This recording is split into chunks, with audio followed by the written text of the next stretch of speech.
I set my alarm for 7 a.m. because I was determined to be productive. The alarm didn't go off. I woke up at 9:05, panicking. I leapt out of bed, tripped over my own slippers, and hit the dresser. In my rush, I attempted to make breakfast. The toaster decided it hated me. It shot my toast across the kitchen like a missile, hitting the ceiling and landing on the cat. I screamed. The cat screamed. The smoke detector screamed.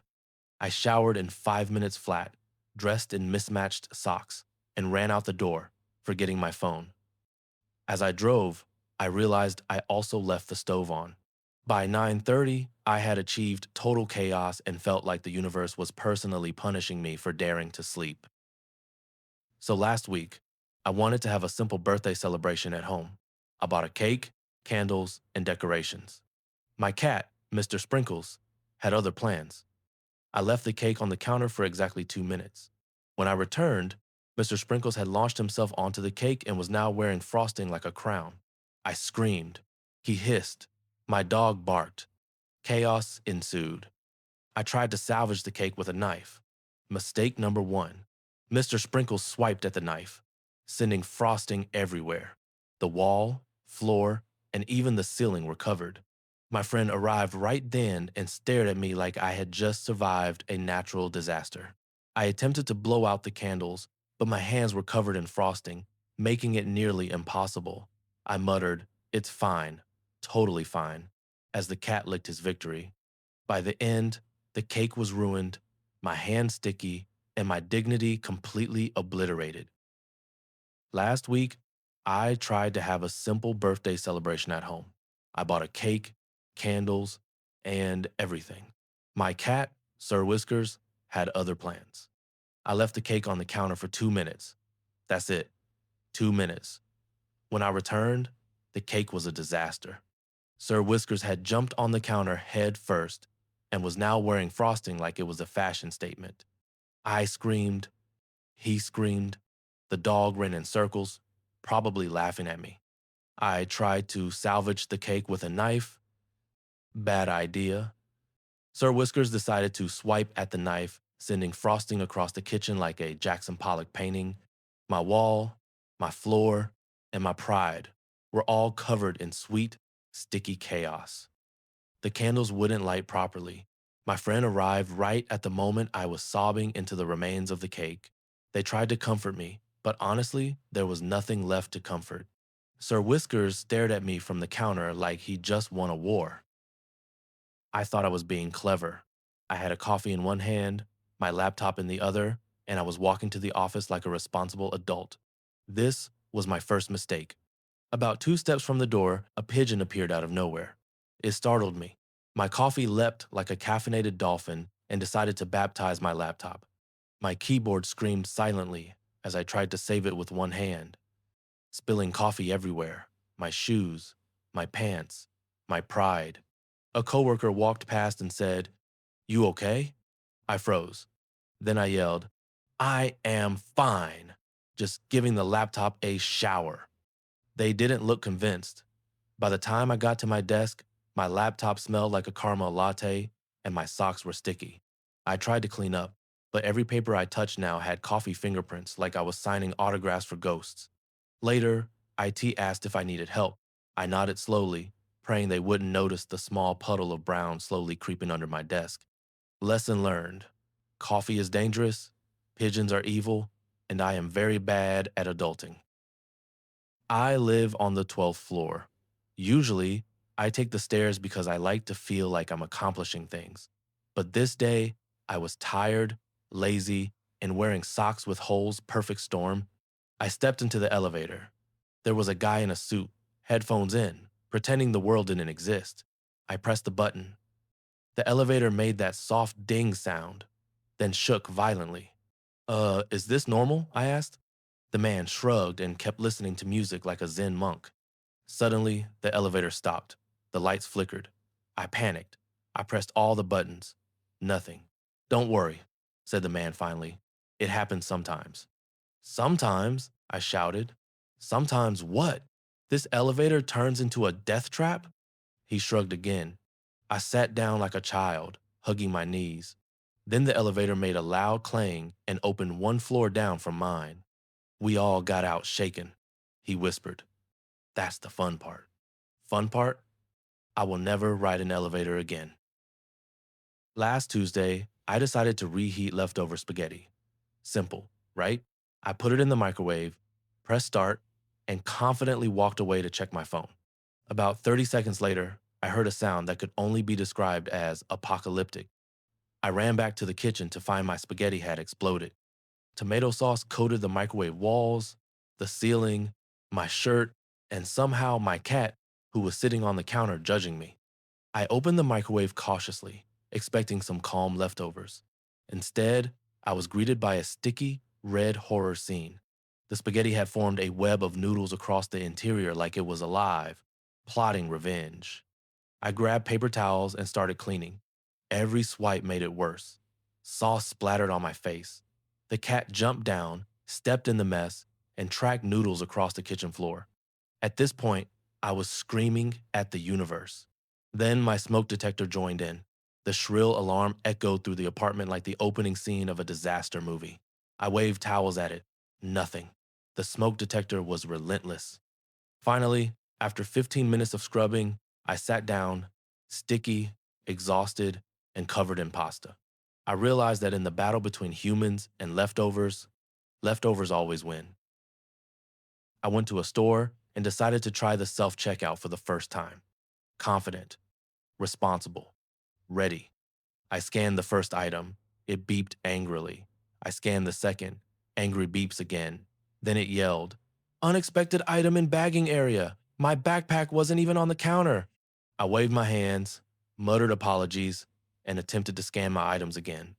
By the time I reached the last item, the machine had officially decided it hated me.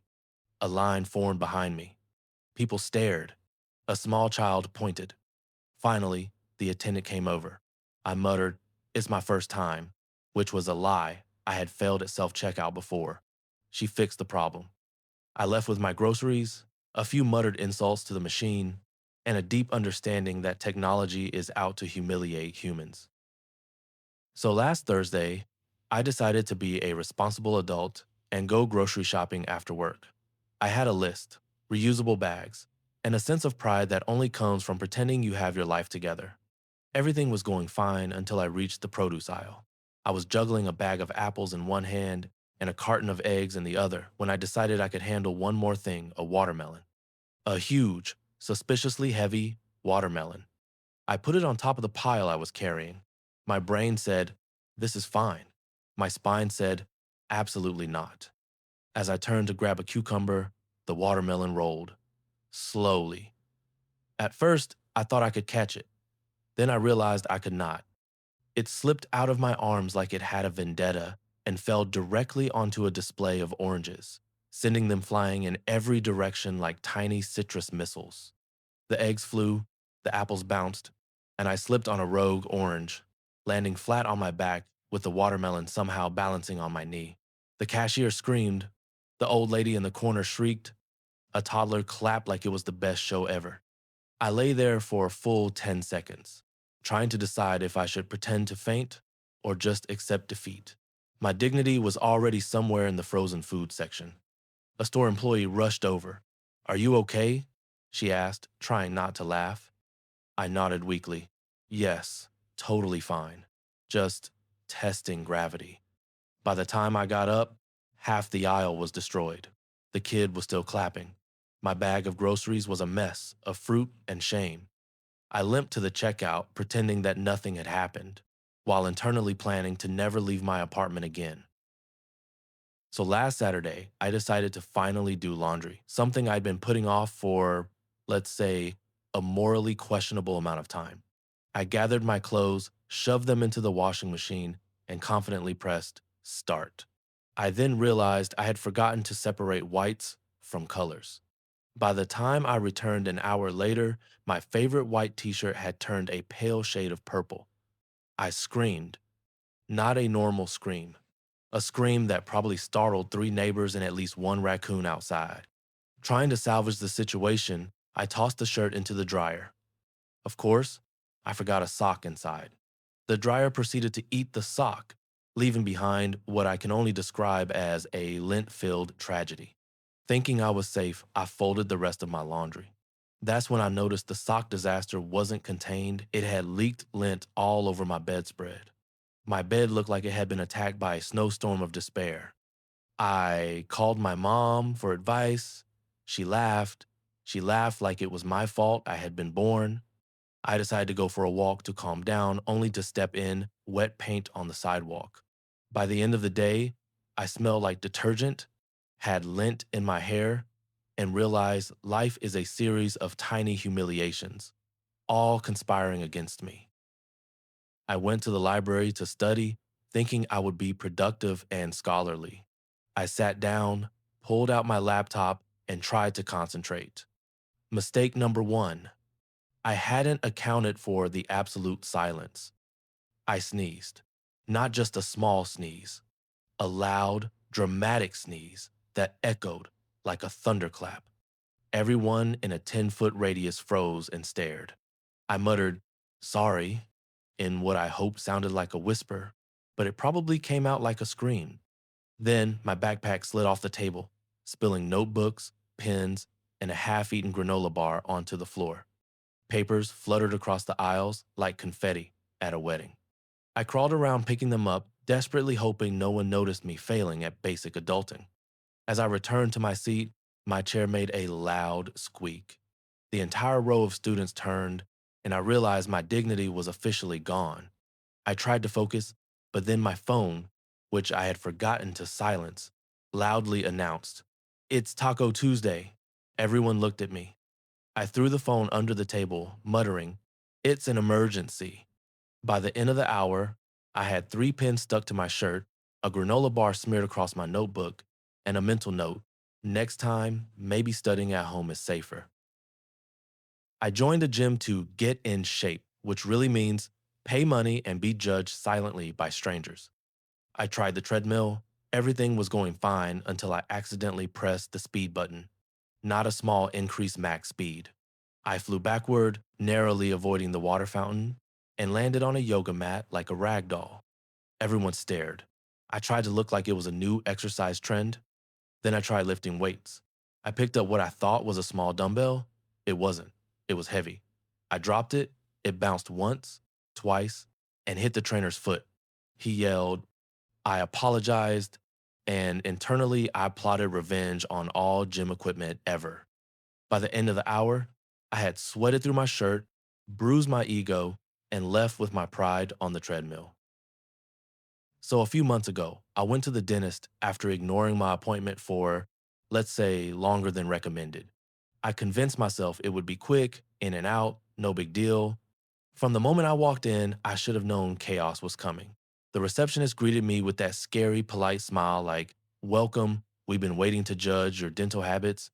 They bring me to the chair, and the dentist walks in, friendly guy, way too energetic for someone who spends his day inside people's mouths.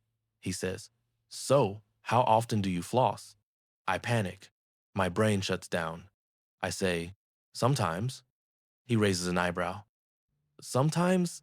As in, every day? I shake my head. Every week? I shake again. Every month? Sometimes, I repeat. He sighs like I just told him I chew rocks. Then the cleaning begins. Now, I don't know if I have sensitive gums or if this man trained under a medieval torturer, but I was gripping the armrests like I was flying through turbulence. At one point, he says, relax your tongue. Relax my what? Sir, nothing about this is relaxing. And then the humiliation begins. While he's scraping and poking and doing whatever dentists do, he suddenly stops and says, oh wow, 2 words you never want to hear from a medical professional. He then calls the hygienist over. Michelle, you have to see this. Excuse me? Sir, this is my mouth, not a museum exhibit. Apparently, I had somehow accumulated the most impressive tartar cluster he'd seen that week. Why is that a thing? Michelle goes, oh, that's a good one. Like they're admiring a rare gemstone. I wanted to ascend to the next dimension, but it gets worse. While they're distracted admiring my dental shame, I try to breathe through my nose and accidentally snort loudly into the dentist's glove-covered hand, like a full pig snort, right into his palm. He freezes. I freeze. Michelle freezes. My soul leaves my body and moves to a parallel universe where this didn't happen. The dentist slowly says, "That was unexpected." I mumble, "I'm so sorry," which sounds like, "Ah, so shall we," because my mouth is full of tools. He wipes his glove, clears his throat, and says, "Let's continue." I wanted to run. By the time he finished, my jaw was sore, my dignity was destroyed, and my dentist probably tells this story at parties. As I'm leaving, the receptionist hands me a little bag with floss, toothpaste, and a new toothbrush and says, "Maybe this time you'll actually use them. Ma'am, I have been bullied enough today." I walked out of there with clean teeth, a bruised ego, and an oral hygiene redemption arc ahead of me. So, I ordered pizza for dinner last Friday. I was tired, hungry, and convinced I was making the best adult decision of the week. The delivery guy arrived. I reached for my wallet. My phone slipped from my hand into the parking lot. I bent down to pick it up. My backpack fell open, spilling my keys, wallet, and dignity all over the driveway. I bent further to grab my things. My shoe got stuck in a puddle. I lost balance and fell forward, landing on the pizza box. The pizza was intact, somehow, but my hands were covered in grease. My face had tomato sauce, and my socks were wet from the puddle. The delivery guy was staring. I tried to smile. He said, "Uh, have a good night?" I nodded, muttered, "Thanks," and retreated inside to lick my wounds. The cat outside judged me silently. I decided to finally water my plants, because apparently they're living things that require attention. I grabbed the watering can and started with the small ones. Easy, right? Wrong. As I reached for the tallest fern, I misjudged the amount of water. The watering can tipped, soaking the plant, the floor, and somehow me, who was standing too close. Mud and water went everywhere. My cat leapt from the counter, dripping with guilt and panic. Trying to clean up, I slipped on the puddle, sending the watering can flying across the room. It hit the bookshelf, knocking over several books and a ceramic vase. The vase shattered. I screamed. The cat hissed. I cried. By the time it was over, my apartment looked like a rainforest-themed disaster zone. Plants were wet, dirt was everywhere, and I was considering hiring someone to come rescue me from my own plants. So I met someone on a dating app. We agreed to meet at a cafe. Everything was fine until I arrived and realized I was wearing two different shoes. Black on the left, brown on the right. I debated going home to change, but I thought, they probably won't notice. They noticed. Immediately. "Oh, interesting choice in shoes," they said, raising an eyebrow. I laughed nervously, spilling my coffee in the process. My hands were shaking because my brain had gone into panic mode. Halfway through, my chair broke. I fell on my side, coffee everywhere. They offered help, but I waved them off like a drowning man refusing a life raft. By the end of the date, I was sticky, humiliated, and emotionally drained. They never texted again, and honestly, I can't blame them. Last month, I had a big Zoom presentation. I woke up early, showered, brushed my teeth, and wore a shirt that made me feel like an actual professional. Everything was going well until my cat jumped on the desk and unplugged my microphone. I frantically tried to reconnect it while simultaneously pretending everything was fine. My face probably looked like a tomato wearing a hoodie. Then my chair broke. I fell backward with a loud crash just as the boss asked a question. My camera caught the entire moment. "Are you okay?" asked my coworker. "Yes," I said. "Totally fine." I looked anything but fine. My cat walked across the keyboard, sending a message that said, "I am in charge now." The rest of the meeting went terribly. I ended up presenting with one slipper on, one shoe off, and my dignity in shreds. I am still haunted by the memory.